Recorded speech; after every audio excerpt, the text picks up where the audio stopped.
saudara kita yang terbaring di rumah sakit.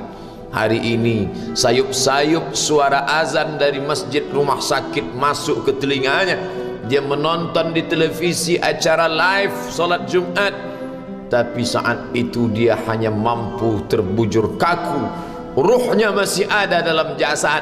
Anaknya tidak bisa berada di sampingnya karena security tidak mengizinkan keluarga berada di dalam ruang ICU. Dia duduk di dalam, suara terdengar, azan bersahutan, hayya 'alas salah, mari salat, hayya 'alal falah, mari menuju kemenangan. Dia hanya bisa meneteskan air mata. Kenapa? Kalau dulu dia waktu sehat sempat beribadah, penyesalannya tidak terlalu banyak. Tapi kalau di saat sehat walafiat tak sempat untuk menempelkan kening ke lantai, tak sempat melangkahkan kaki ke rumah Allah, tak sempat mendengarkan khutbah, maka tak ada duka di atas duka. Air mata yang meleleh tak dapat mengembalikan masa lalu. Lan tarji'al ayyamul lati madat, yang lalu tak dapat diulang kembali. Air mata darah menangis, yang sakit tak akan sembuh, yang mati tak akan hidup. Penyesalan selalu datang di akhir perbuatan. Belum pernah orang menyesal sebelum perbuatan berlalu. Selalu penyesalan di akhir. Di saat itu penyesalan tak lagi bermakna. Apa kata mereka ketika melihat azab Allah? Rabbana, hai Tuhan kami, ya Rabb kami, absarna, mata kami sudah melihat azab, wa sami'na, telinga kami sudah mendengar suara tangisan, teriakan, pekikan di dalam neraka. Farji'na, kembalikan kami lagi ke dunia, na'mal salihah, kami ingin beramal saleh, inna muqinun, kami yakin seyakin-yakinnya. Tapi saat itu penyesalan tak lagi bermakna, karena dunia tak mungkin utuh semula, karena sudah menjadi sunnatullah yang lampau tak akan kembali. Idza sama'un fatarat, langit terbelah, wa idzal kawakibun tasarat, planet-planet bertabrakan, wa idzal biharu fujirat, lautan diledakkan, diletupkan, wa idzal quburu bu'asirat, semua yang dikubur dibangkitkan. Alimat nafsum ma qaddamat wa akharat, disitulah orang baru sadar apa yang dulu pernah aku lakukan. Wa qadimna ila ma amilu min amalin, semua amal mereka kami tunjukkan, kami datangkan. Ini amalmu, ini infakmu, ini wakafmu, ini sedekahmu, ini salawatmu, ini bacaan Qur'anmu, ini zikirmu. Tersenyum mata melihat amal. Faman ya'mal mithqala dzarratin khairan yarah. Tapi jangan lupa, apakah yang dosa-dosa itu dilupakan begitu saja? Yang buruk pun akan nampak juga. Faman ya'mal mithqala dzarratin syarran, sebesar ujung rambut, sebesar telapak kaki semut yang hitam, di atas batu yang hitam, di tengah malam yang kelam, di dalam samudra yang gelap, akan ditampakkan juga pada hari itu. Yauma tublas sarair, segala rahasia ditunjukkan, dan mata akan melihat dengan penglihatan yang nyata. Mulut tidak lagi bisa menjawab. Al-yauma nakhtimu ala afwahihim, hari itu mulut kami kunci, karena mulut itu yang dulu pandai mencari-cari alasan, bersilat lidah, maka hari itu lidah dikunci. Wa tukallimuna aydihim, tangan mereka kami buat bicara. Wa tashhadu arjuluhum, kaki bersaksi. Apa yang akan dibicarakan tangan, apa yang akan dipersaksikan kaki. Bima kanu yaksibun, semua yang pernah dilakukan di masa yang lalu. Berapa atasanmu sanggup memberi gaji sehingga begitu enteng kau tinggalkan solatmu?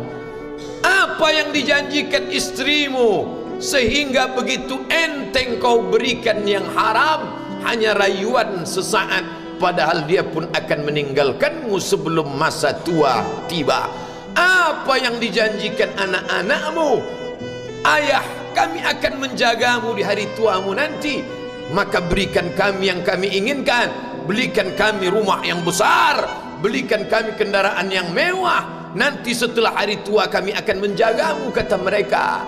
Tapi setelah kita tua, dosa-dosa begitu banyak terkumpul, mereka pun meninggalkan kita di panti jompo yang penuh dengan kesunyian, hening, sepi. Suara cucu tak terdengar menangis karena mereka pun malu mengakui kita sebagai orang tua. Suapkanlah yang haram ke mulut mereka, berikanlah yang batil ke dalam perut mereka. Itu hanya akan menjadi azab di dunia sebelum hari kiamat tiba. Ish ma syi'ta, hiduplah sesuka hatimu. Ish ma syi'ta, apa yang mau kau makan, makanlah.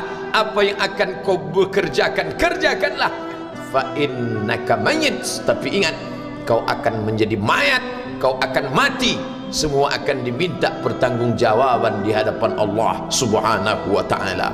Hari ini orang boleh tertawa, hari ini orang boleh merasa dunia dia yang punya, tapi sampai masanya yang hijau akan berubah menguning, yang kuning akan mati, yang mati akan menjadi debu, yang debu ditiup angin hampa tak bermakna. Lalu apa yang akan dibawa menghadap Allah Subhanahu wa ta'ala?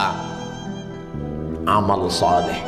Kalau pernahlah mulut itu membaca sepotong dua potong ayat sebelum berangkat bekerja, kalau sempatlah masuk ke kamar mandi mengambil air wudhu, solat sunat duha sebelum berangkat bekerja, kalau sempatlah ketika duduk dalam suasana santai membuka iPad lalu dibuka Quran digital sambil melihat beberapa ayat, merenungkan maknanya, mengingat mati, kalau sempatlah mulut mengucapkan subhanallah wa bihamdihi subhanallahil azim, kalau sempatlah anak istri dibawa ke masjid iktikaf mendengarkan pengajian, kalau sempatlah beberapa persen dari pendapatan itu dilimpahkan ke rumah anak yatim panti jompo masjid, kalau sempatlah beberapa meter tanah dibeli untuk pembebasan mendirikan rumah Allah, kalau sempat memberikan beberapa karpet untuk rumah yang selalu ditinggalkan, kalau sempatlah membelikan beberapa kilo beras untuk yatim piatu dan panti jompo, itu yang akan menolong di hadapan Allah. Adapun rumah besar dengan beberapa semen, dengan beberapa busi yang banyak, semua akan menjadi tinggal kenangan. Mereka akan menjual, membagi-baginya. Tanah yang dulu harganya semeter 100.000 sekarang sudah menjadi 5 juta. Mereka akan bagi-bagi itu semua kepada ahli waris. Lalu kita hanya membawa 3 helai kain tipis yang tidak berjahit, dan itu semua menjadi milik orang. Kalau dulu mereka kita didik dengan pendidikan yang baik, di tengah malam mereka bangun menetes air matanya, lalu dia berdoa, Rabbighfirli wa liwalidayya warhamhuma kama rabbayani shaghira, seperti tetesan embun di tengah gurun Sahara yang panas. Kalau sempatlah mereka berdoa, Allahumma ighfir lahu warhamhu wa'afihi wa'fu anhu, maka mengalirlah air yang sejuk ke tenggorokan yang kering. Kalau sempatlah mereka membeli makanan, diundangnya anak yatim, diusapnya kepala, ya Allah, terimalah sedekahku ini untuk almarhum ayahku, almarhumah bundaku. Aku tak dapat membalas budi baik mereka, ya Allah, mereka sudah mendahului aku. Maka akan mengalirlah itu sebagai perlipur lara di tengah alam barzakh sementara kiamat tiba.